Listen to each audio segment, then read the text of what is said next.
सुनिए इस वक्त मिलनसार शब्द बिशप मसेदो के संग। भूख के द्वारा, लड़ाइयों के द्वारा आज हमारे शहर हिंसा से भरे जा रहे हैं और ये प्रोग्राम आप तक लेकर आ रहा है प्यार, शांति और आनंद के क्षण। एक ऐसा प्रोग्राम जिसको तैयार किया गया है बेहद ख्याल रखते हुए आपके हृदय के लिए।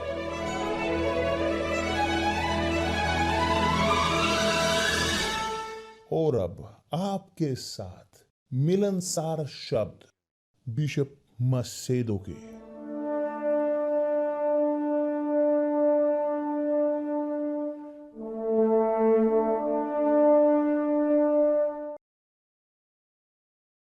नमस्कार मेरे प्रिय दोस्तों, परमेश्वर आप सबको आशीष दे। सबको कि पवित्र आत्मा शांति की आत्मा, परमेश्वर की आत्मा, हमारे प्रभु उद्धारकर्ता यीशु मसीह की आत्मा, सहायक आत्मा, जीवन की, अनंत काल की आत्मा की जो बहाती है जीवित पानी को उनके अंदर से, जिनके पास वो है, कि यह आत्मा आए और ग्रहण करे आपको, विशेष तौर पर आपके मस्तिष्क को, आपकी समझदारी को, आपकी तर्क शक्ति को, आपकी बुद्धिमानी को, ताकि आपकी समझदारी, आपकी आत्मा वह आपके मन को मार्गदर्शित करे पूरी तरह से उसके अनुसार जो परमेश्वर का हृदय है। कि पवित्र आत्मा, केवल वही यह कर सकती है। पवित्र आत्मा हमारे आत्मा को मार्गदर्शित करती है ताकि हमारी आत्मा वह मार्गदर्शित करे हमारे हृदय को, और इसी प्रकार है जो कार्य करता है। कितना शानदार, कितना शानदार। आप देखते हो कि परमेश्वर नहीं हमारी मुक्ति को दूर करते चुनने की ऑप्शन की, वह सम्मान करते हैं हमारे टेस्ट को, वे सम्मान करते हैं हमारी इच्छा का बहुत। मगर जब कोई इच्छा करता है उनकी इच्छा को पूरा करना, तो वह शानदार तरीके से इस किसी को भरते हैं अपनी आत्मा से, ताकि पवित्र आत्मा उसका मार्गदर्शन कर सके इस व्यक्ति का, और इस व्यक्ति की आत्मा मार्गदर्शित करती है इसके मन को, उसके रास्तों को, न्याय के, सत्य की ओर, जीवन की ओर। मैं चाहता हूं कि आपके लिए हो मेरे प्रिय दोस्त। मैं चाहता हूं आप सब लोगों के लिए, मैं चाहता हूं चाहे वो यहूदी हों चाहे अरब हों, मैं चाहता हूं ये उतना ही ग्रीक्स के लिए और उतना ही रोमन को लिए भी, मैं चाहता हूं दोस्तों के लिए भी और उतना ही विरोधियों के लिए भी। लोग जो हमें अपने विरोधी मानते हैं, मैं चाहता हूं आपके लिए भी।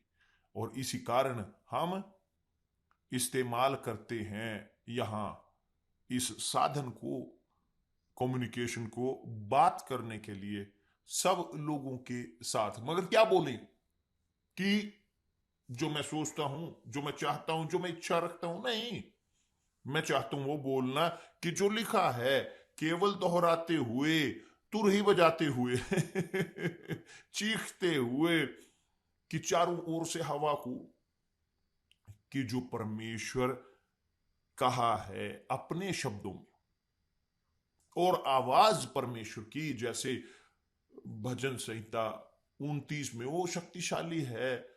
परमेश्वर की आवाज शक्तिशाली है अलग करने के लिए, यहां तक कि आग की लपटों को।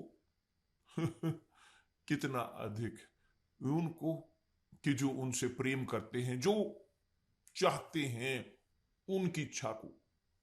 तो प्रभु यीशु ने जब अपने शिष्यों को एकत्रित किया, उनके शिष्यों ने पूछा, प्रभु कब कब यह होगा, ये चीजें कि पत्थर के ऊपर पत्थर ना छूटेगा? तो प्रभु यीशु ने धैर्य पूर्वक सिखाया, और इसी कारण उनका ये विषय बहुत मजबूत है, क्योंकि वो कहते हैं शिष्यों के साथ, शिष्य वे कि जो सुनकर उनके शब्दों को और अभ्यास में उन शिक्षाओं को लाते हैं, केवल ये है शिष्य।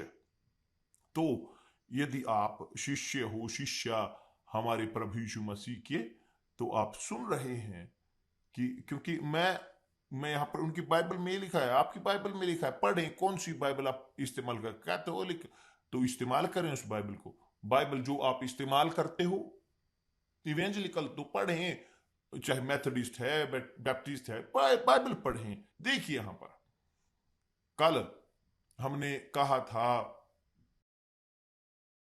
उन अंतिम समय की गहराई के बारे में, मुश्किलों के बारे में, समस्याओं के बारे में, कि जो कलेश, महान कलेश, महासंकट अंतिम समय का आप देखोगे। और अधिक मजबूत चीज प्रभु यीशु ने कहा कि एक आइडिया को लेकर कि महानता इस कलेश की, देखिए उन दिनों में उन जो गर्भवती और दूध पिलाती होंगी उनके लिए हाय हाय, उन गर्भवतियों के लिए और जो दूध पिलाती होंगी। उदाहरण के तौर पर आप आपने देखा होगा न्यूज़पेपर, लोग जो फिलिस्तीन के हैं कि उन्हें निकलने की जरूरत पड़ेगी फिलिस्तीन से, वहां बम गिर रहे हैं और इत्यादि, कि वो समस्या जो वहां पर है। वहां गर्भवती औरतें, वहां जो फिलिस्तीन में, वो कल्पना कीजिए कि जो 7-8 महीने से गर्भवती हैं, कि वो निकट हैं जन्म देने की, वही चीज, वही जो दूध पिलाते हुए बच्चों के साथ हैं, अभी एक दिन उस दिन पैदा हुए हों, इन दिनों में पैदा हुए हों, यहां एकदम अचानक से पैदा हुए, कैसे इन बच्चों का ख्याल वो रखेंगे जो अभी जन्मे हैं? ये लड़ाई के बीच बहुत बदतर होगा अंतिम दिन की। दूसरे शब्दों में ये बड़ा कलेश, महान कलेश बहुत बदतर होगा इससे भी कि जो यहां पर हम बोल रहे हैं। तो प्रभु यीशु ने कहा है इस प्रकार, प्रार्थना किया करो कि तुम्हें जाड़े में या सबत में के दिन भागना ना पड़े, क्योंकि जाड़े के समय आप देख सकते हो कि कैसे ढोगे, इतना कपड़ा, इतना अपने आप को ढकने के लिए आप भाग रहे हो। आप जो चीज ले सकते हो, छलांग लगा के भागना पड़ता है आपको। आप वही ले सकते हो जो ले सकते हो, मगर काफी है उस जाड़े का सामना करने के लिए। वो जाड़ा उदाहरण के तौर पर -70-80 डिग्री नहीं, ये और मुश्किल है। और ना कि साबत के दिन, कि जो लोग साबत रखते हैं कैसे भागेंगे साबत के दिन? नहीं 100 मीटर से अधिक चल सकते साबत के दिन, कि जो मूसा का नियम है। तो प्रभु यीशु ने कहा कि वो बढ़ाते हुए उस विषय को और मजबूत करते हुए, क्योंकि उस समय, देखिए यहां पर कृपया करके मेरे प्रिय दोस्त, क्योंकि उस समय ऐसा भारी कलेश होगा कि जब प्रभु यीशु बोलते हैं भारी कलेश मतलब बहुत भारी, जो वो कहते हैं सत्य, ये पूरी तरह से सत्य, सच मैं तुमसे कहता हूं, प्रभु यीशु कहते हैं इस प्रकार, वो जोर दे रहे हैं मजबूती के साथ, क्योंकि उस समय बहुत भारी कलेश होगा, जैसा जगत के आरंभ से न अब तक हुआ और न कभी होगा, जो कभी नहीं हुआ जगत के आरंभ से अभी तक नहीं हुआ। मगर रुकें, मगर शुरुआत में नूह के समय में वो बाढ़ आई थी और वहां पर उस समय पूरे संसार को मार डाला गया था। जी हां, मगर सब लोग मर गए। जब वो बाढ़ आई सब लोग मर गए, कोई भी नहीं रहा, कोई भी पीड़ित नहीं रहा कोई भी उसे देखने के लिए। क्या हुआ? तो मृत्यु आई, खत्म उसी वक्त।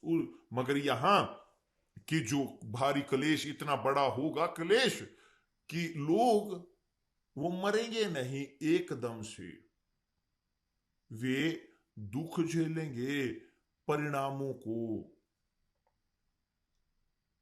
उस महान संकट के। समझ में आया मैं कहां पहुंचना चाहता हूं? मैं इस प्रकार सोचता हूं, मैं यहां पर कोशिश कर रहा हूं सहायता करने की, कि आप सोचें कि कैसे ये जिस प्रकार लिखा है कि आप शब्द की आत्मा को ग्रहण करें, जो हम कोशिश कर रहे हैं आपको देने के लिए। कि बहुत संभवतः ये कि मैं यहां पर बहुत बार मेरे शब्दों में नहीं समझ आ जाता, क्योंकि मैं इस प्रकार का व्यक्ति नहीं कि मैं केवल एक परमेश्वर के शब्द बताता हूं कि जिस प्रकार से पवित्र आत्मा मुझे देती है मैं लोगों को देता हूं। तो प्रभु यीशु ने कहा, क्योंकि उस समय ऐसा भारी कलेश होगा, कि भारी कलेश होगा, मृत्यु एकदम ऐसे नहीं सब लोग मर गए, नहीं कि जैसे बाढ़ के समय हुआ, नहीं, मगर इस प्रकार से होगा बहुत पीड़ा के समय, महान कलेश कि जैसे कभी अब तक नहीं, वो जगत के आरंभ से, शुरुआत से, आदम और हव्वा से कभी नहीं हुआ ऐसे। शुरुआत से संसार के अब तक, प्रभु यीशु ने कहा अब तक, और ना कभी होगा। कि दूसरे शब्दों में यह महासंकट जो भारी कलेश होगा उसके बारे में कभी नहीं सुना गया, और ना ही कभी होगा, कि जब भी वो हो। और यहां पर वो बोलने के क्षण पर पहुंचे, यदि वे दिन घटाए ना जाते या कम ना किए जाते तो कोई प्राणी ना बचता, परंतु चुने हुओं के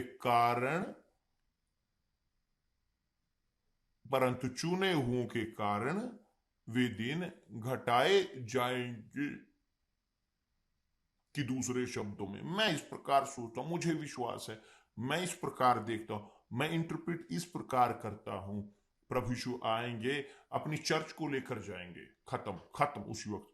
तब संसार वो इस प्रकार की महान कलेश में, महासंकट में फंसेगा, और ये जानते हुए उस मसीही विरोधी के राज्य के बारे में, जानते हुए उनके सबके बारे में, तब महासंकट आएगा। मसीह विरोधी का राज्य वो शैतान का राज्य होगा प्रभु यीशु के पश्चात। प्रभु यीशु आए मोक्ष ले देने के लिए, शैतान आएगा राज्य करने के लिए, ताकि लेकर आ सके दुख, दर्द, और लोगों के ऊपर थोपेगा पूरे दुख को कि जो उसके पास है, उस खोए जाने के कारण अपने अधिकार को, जो वहां स्वर्ग में जो उसने खोया, उसके पास मनुष्य से के प्रति ईर्ष्या है, शैतान के अंदर आपसे ईर्ष्या है। चाहे कोई आप गरीब हैं, गरीब तो जो शैतान को आपसे ईर्ष्या है, क्योंकि वो जानते हैं कि आपके पास एक रास्ता है, क्योंकि आप वो जानता है प्रभु यीशु तैयार है आपको बचाने के लिए, केवल आप अपने हृदय सुने केवल पुकारें। मगर शैतान के लिए कोई रास्ता नहीं, वो जानता है ये, और वह कुछ भी नहीं उसके दुख के साथ, आपके दुख के साथ नहीं जीतेगा, आपकी आत्मा के साथ कुछ नहीं जीतेगा। और उसकी आत्मा, यदि आप बचाव में होगे, उसकी पास आत्मा तभी होगी, वो तभी आपकी आत्मा को दुख में देखेगा, नरक में आपके साथ, मगर वो कुछ नहीं कर सकता आपकी आत्मा, कुछ भी। वह भी दुख झेलेगा, वह यहां तक कि आपकी दुख को शेयर नहीं कर सकता, क्योंकि उसका दुख वह भी अनंत होगा। तो देखिए यहां पर कि चुने हुए के कारण, जो प्रभु यीशु ने बहुत कहा है कि बहुत सारे बुलाए जाएंगे, बहुत कम चुने जाएंगे, चुने हुए के कारण जो चुने हुए हैं, जो चुने हुए जो जिएंगे उस कलेश के बाद, उस मेघारोहण के बाद, क्योंकि मेघारोहण होगा और संसार गिरेगा एक ठंडेपन में पूर्ण आध्यात्मिक तौर पर देखते हुए पवित्र आत्मा वह उठा लिया जाएगा। यहां धरती पर नहीं होगा तो उनके पास विश्वास नहीं होगा। यही है जो मैं सोचता हूं, विश्वास नहीं होगा। विश्वास आता है पवित्र आत्मा से, वो नहीं यहां होगा, कौन विश्वास देगा?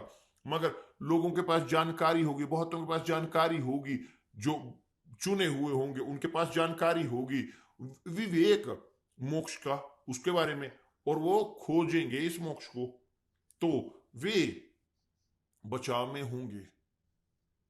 बहुत कम, मगर बचाव में होंगे। तो उसके कारण ये दिन महासंकट के ये घटाए जाएंगे। राज्य मसीह विरोधी का वो 7 सालों का होगा, बंटा हुआ 2 हिस्सों में। 3.5 साल में वह दिखाएगा कि अच्छा व्यक्ति है, वो दिखावा करेगा कि वह धोखा देगा, धोखा भ्रमित करेगा लोगों को एक भ्रम में, धर्म के भ्रम में लेकर जाते हुए भावनाओं के, हृदय के भावनाओं के, इस प्रकार वो कार्य करेगा। और वह झुंड को बनाएगा उनका कि जो नहीं जानते सत्य को, जो नहीं स्वीकार करते सत्य को। तो 3.5 साल वह वहां पर रहेगा एक अच्छे व्यक्ति के तौर पर, कि जो लेकर आएगा कथित तौर पर शांति। मगर 3.5 साल अगले वहां पर चीजें शुरू होंगी। वो 3.5 दूसरा हिस्सा उन 7 सालों का प्रभु यीशु कह रहे हैं इसके बारे में, इस आधे के बारे में, कि वे दिन यदि वे घटाए ना जाएं, चुने हुए के कारण वे दिन घटाए ना जाएं। यदि आप मेरे प्रिय दोस्त ध्यान दें कि जो हम यहां पर पढ़ रहे हैं पवित्र शास्त्र में, आप कंफर्म कर सकते हैं मत्ती अध्याय 24 में, मरकुस में भी आप पढ़ सकते हैं, मरकुस के सुसमाचार में, और उसके बाद यूहन्ना, प्रेरित यूहन्ना, उसने भी कहा है इसके बारे में, इस परिस्थिति के बारे में। देखिए यहां पर ध्यान दें कि प्रेरित यूहन्ना ने भी कहा है, यहां उदाहरण देते हुए, कि ताकत देते हुए इन महान संकट के समय में उसने कहा इस प्रकार, हे लड़कों, यह अंतिम समय है। हे लड़कों, यह अंतिम समय है। आपको याद है कि यूहन्ना यहां पर 2000 साल पहले लिखा है, और उन दिनों में वह बोलता था यह अंतिम समय है, यह अंतिम समय है। अंतिम समय बहुत सारे लोगों के लिए हो चुका है, करोड़ों लोगों के लिए वो मर चुके हैं, मरते हैं हर रोज। उनके लिए, बहुत लोगों के लिए वो अंतिम समय हो चुका है। उसने कहा कि हे लड़कों, यह अंतिम समय है, और जैसा तुमने सुना है, कि जैसा तुमने सुना है कि मसीह का विरोधी आने वाला है, आपने सुना है, मैं बोल रहा हूं, आप बाइबल पढ़ें, परमेश्वर बोल रहे हैं कि जैसा तुमने सुना है कि मसीह का विरोधी आने वाला है, उसके अनुसार उस समय में, उन क्षणों में, यूहन्ना के उसके अनुसार अब भी बहुत से मसीह विरोधी उठ खड़े हुए हैं, कि इससे हम जानते हैं कि यह अंतिम समय है। कि उस समय में मसीह विरोधी थे, कि थे जो झूठे थे, वे व्यक्ति कि जो बढ़ते थे उनके गेहूं के बीच में जंगली पौधे के तौर पर, जो ऐसा प्रतीत होता था कि वे गेहूं के पौधे हैं, उन क्षणों तक, काटे जाने तक, क्योंकि काटे जाने तक कि जो गेहूं है वे अलग किए जाते हैं, और जो जंगली पौधे हैं वो आग में डाले जाते हैं, मगर जो गेहूं है परमेश्वर के खत्ते में डाले जाते हैं। बहुत बढ़िया, शानदार, धन्यवाद परमेश्वर, हम पहुंच रहे हैं इस क्षण के। तो ये अंतिम समय है। प्रभु यीशु ने कहा है कि वे दिन यदि चुने हुओं के कारण वे घटाए जाएं ना घटाए जाते, कोई प्राणी नहीं बचता, परंतु चुने हुओं के कारण वे दिन घटाए जाएंगे। धन्यवाद परमेश्वर। मेरे प्रिय दोस्त, ध्यान दें, ये प्रश्न नहीं है धर्म का, ये प्रश्न नहीं है चर्च का, डिनोमिनेशन का। हम यहाँ पर बात कर रहे हैं आत्माओं के बारे में, आत्मा के मोक्ष के, आपकी आत्मा के बारे में। क्योंकि शैतान वह आपके चारों ओर घूमता है, घूमता देखते हुए शेर की तरह, ताकि हमारी आत्मा को ले सके। और यदि हम ना हों अटेंटिव, यदि हम नहीं ध्यान रखते, हम खत्म हो सकते हैं, खोते हुए, यहां तक कि उसे भी कि जो हम जीत चुके हैं। तो ख्याल रखें अपनी आत्मा का।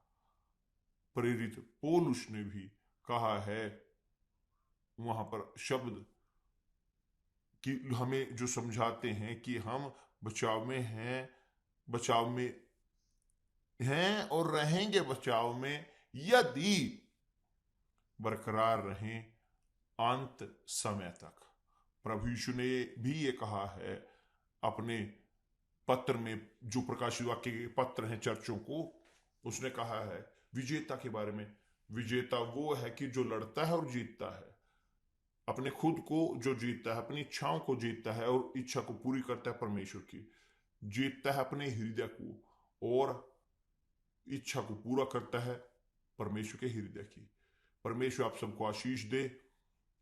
9:30 एस्तर और मैं यहाँ पर होंगे, यहाँ पर वापस टीवी टेम्पल पर, तो बात करते हुए एक और विषय के बारे में, एक बहुत बेहतरीन मोक्ष को लेकर। परमेश्वर आप सबको आशीष दे। कल मिलते हैं प्रभु यीशु मसीह के नाम से। धन्यवाद परमेश्वर।